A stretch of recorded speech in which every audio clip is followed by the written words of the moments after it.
Riba. Why did this happen? Because the difference between real money and paper money, money which is sunnah and paper money, is that money which is sunnah is money in which the value of the money is in the money. Someone should teach that to the Saudis. Go teach it to the Saudis who want to teach Islam to all the rest of the world. Go teach it to the Saudis.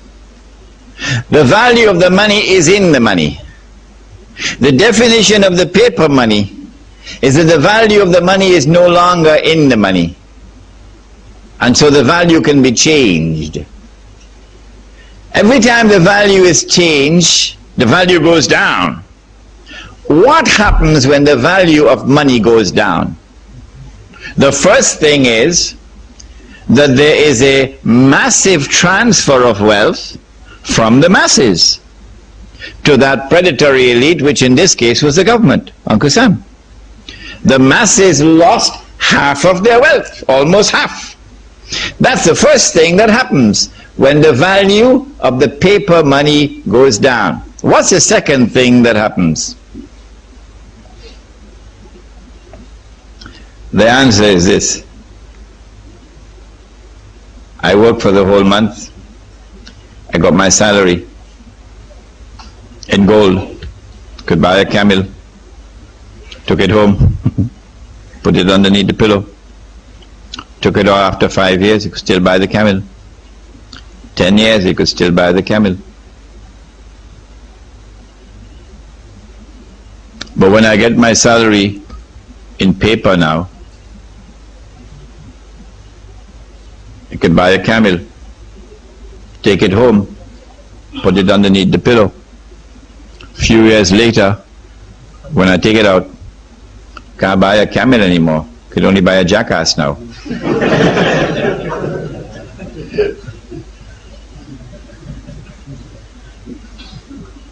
So now I'm beginning to feel like a jackass because someone has ripped me off. Where did my money go? If you could answer that question, where did your money go? Who took your money? And how did they take your money? You would understand the game that they're playing. We used to have men like that. In North America we had one Islamic scholar who was like that, and then they killed him. A man named Malcolm X. He didn't have a PhD from Al-Azhar, but he could see better than any sheikh. Who took my money? And how did they take him? Did they take it? They had riba in their blood. They had riba in their blood. They used the blanket when Shaitan was in their blanket. Alright, you come close by me here. MashaAllah, he's a brave boy, yeah? Sit down.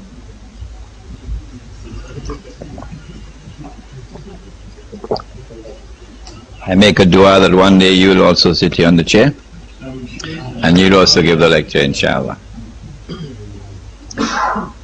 A few years later I take the money out of my pillow. Can't buy a jackass anymore. Can only buy a goat.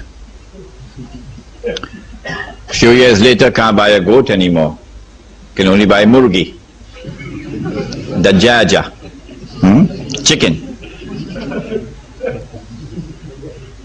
I mean, you got to eat a lot of halwa not to be able to see that this is haram. But the distinguished muftis of Islam still have to declare that this paper money is haram. The rip-off has taken place. The thieves have looted everything. Our people are now in miserable poverty, destitution, imprisoned in that poverty. كَادَ الْفَقْرُ أَنْ يَكُونَ كُفْرًا. said the Prophet ﷺ, that this poverty and destitution can lead a people to kufr, and that is what is happening in many parts of the world. But the mufti still cannot see that this is haram. You will not get a fatwa from the mufti that this is haram, much less to get a fatwa from the mufti that this is riba. How is it taking place? They started with gold, paper being redeemable in gold. And then came 1933, when we should have woken up to see the game, but we didn't wake up. So in 1944, at the end of the Second World War, they now consolidated the system in the creation of an international monetary system now. Consolidated. The new international monetary system emerges out of the Bretton Woods Agreement in upstate New York.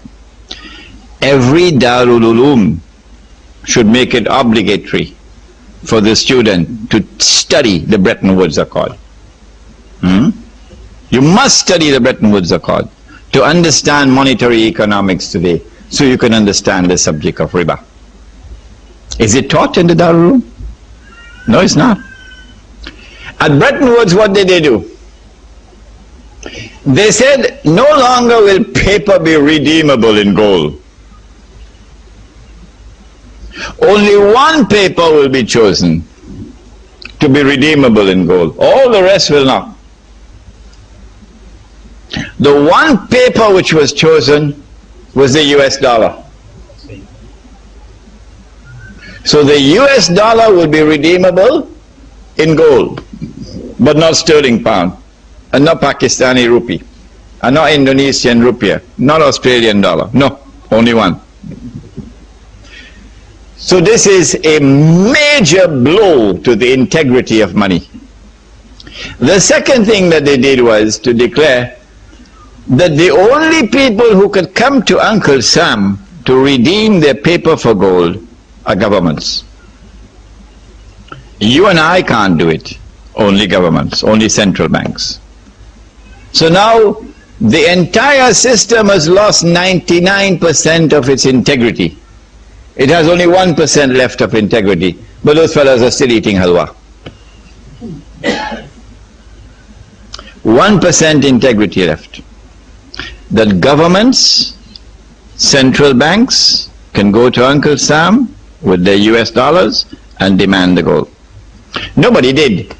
From 1944 to 1971, nobody did. The Vietnam War took place in the late 60s, and Uncle Sam printed a lot of paper to finance the war. And Uncle Sam didn't have the gold to back that paper. At Bretton Woods, they had fixed the price of gold at $35 an ounce. Fixed. It is there in the Bretton Woods Accord. Uncle Sam didn't have the gold to back all that paper. So in September 1971, the British government came in one Friday evening perhaps with $3 billion and said, Uncle Sam, we want the gold. Uncle Sam knew that the game was up. The game was up. Because come Monday morning, guess who is going to be at the front of the line? Saudi Arabia. Or who behind Saudi Arabia? Kuwait. Huh? And a whole long line of people, of government, central banks, we want the gold. So Richard Nixon retired to Camp David, and then on Sunday he had addressed the American people, and he said, we gave our word, but we don't have to keep our word. We gave our word, but we don't have to keep our word. We will no longer honor our obligation under Bretton Woods to redeem paper for gold from central banks. And so since September 1971, this may be news for some of you who have been eating halwa. Since September 1971, there is no legal link between paper and gold. It's gone. Now all that they have to do, those who want to rule the world, All that they have to do is to take control of money. Anyone who takes control of money can rule the world. And you know that when the Messiah comes, the Prophet Isaiah said that when the Messiah comes, he will rule the world. But they rejected the Messiah. Say, "Na'udhu billah min hadha, he's a bastard." And then they said, look, he died on the cross, so he couldn't be the Messiah. And then the Prophet said that Allah will send into the world one who will impersonate the Messiah, Al-Masih al-Dajjal. In order for him to impersonate the Messiah, he will have to rule the world from Jerusalem. If you want to rule the world, you have to first rule the world of money. You can't